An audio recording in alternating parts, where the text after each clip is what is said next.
finding that when I see some new films, modern films, that, yes, I miss black and white to a certain extent, and this is a person who's saying that I was fascinated by the three-strip Technicolor, yet black and white existed alongside it and had its own sense of color, light and shadow. It had its own style.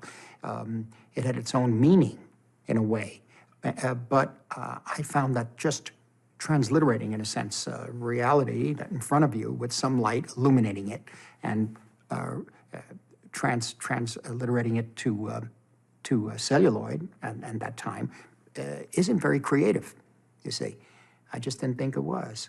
However, I think in the past, I don't know, 10, 15 years or so, I'm seeing a kind of, in some of the new films, and in many cases, independent films, but I'm seeing something happen with the color, that color has become, for certain subjects and certain, very, very intentionally done by the filmmakers, in most cases, I would think, have become kind of neutral at times. And that neutrality has kind of taken the place of black and white.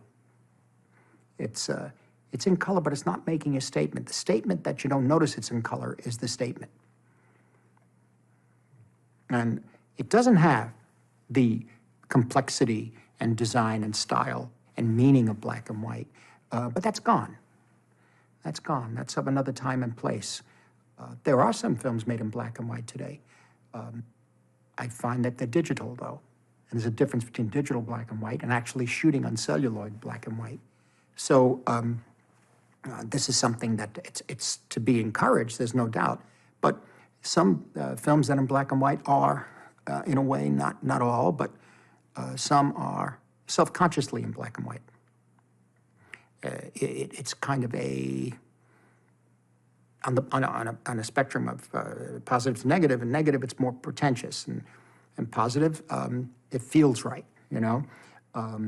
But black and white has been hijacked also by advertising and, well, by everything, really. You know, people punch up an image, put it in black and white. Kids, you could shoot anything. You know, I'm illiterate in terms of computer, but I noticed that you can do anything on it.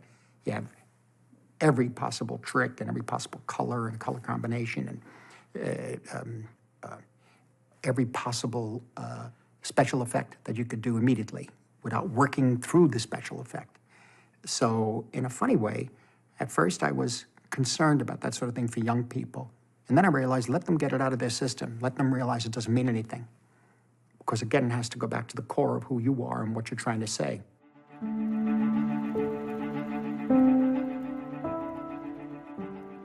While we were doing research on Raging Bull, there was 8mm sound footage in color of Bob De Niro sparring with a sparring partner, trying to work out choreography with Jake LaMotta for certain scenes in the film.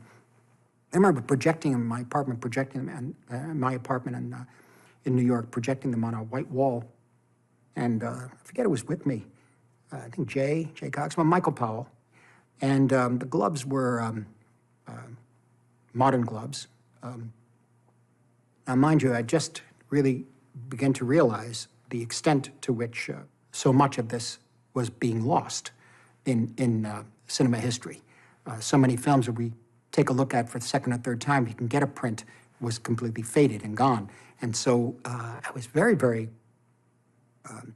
very alerted to this. At the same time, a number of other boxing films were being made. This is 79. So I'm looking at this footage, and as Bob choreographing, or someone choreographing for Bob, and Michael Powell's looking, and he says, "There's something wrong." I said, "What is it?" He said, "The gloves are too red." I said, "Yeah, you're right, they are. The color is throwing me." I said, "The color is throwing me." That led to realization, too, that the fight scenes would be rather bloody. And I said, all that blood flying around the screen in color, I remember becoming unconvinced by the use of by the intensity of the color red in the shootout in Taxi Driver, and that's one of the reasons I was able to desaturate the color. I felt it looked fake, and I said that would limit what we're doing in the ring. And then I've been thinking about it a lot. I was realizing, why design this picture in color, especially a period piece, when it's going to fade in a couple of years, you know? And at that time, video was maybe just beginning, but there was no guarantee you were going to see these things in their original form. And so ultimately, we decided to shoot it in black and white. The studio was against it. And I remember them coming up to talk to us about it. And I said, but look, you have, I think 5 films this year opening, or when this film is finished, it'll be 5 films about boxing that'll be opening. You have The Main Event with Barbra Streisand. You have The Prize Fighter with Don Knotts and Tim Conway. You have Rocky II and Matilda, the boxing kangaroo, in color. I said, now, there were 4, okay. But still, we'd be the 5th in color. I mean, it doesn't, what if we're black and white? It's different. And so they said, no, people want to see black and white. So Irwin Winkler says, don't forget, Lenny, Bob Fosse's Lenny, black and white. Paper Moon, Peter Bogdanovich, black and white. People liked it. And I said, well, all right. And so that's how we got it. That's how we got it.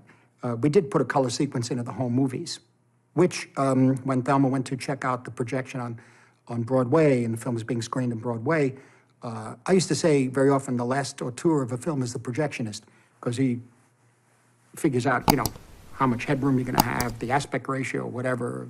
If it screws up, it screws up. So she walked into the booth to check the sound and see if everything was working out. This is the first 2 days of the film playing in New York.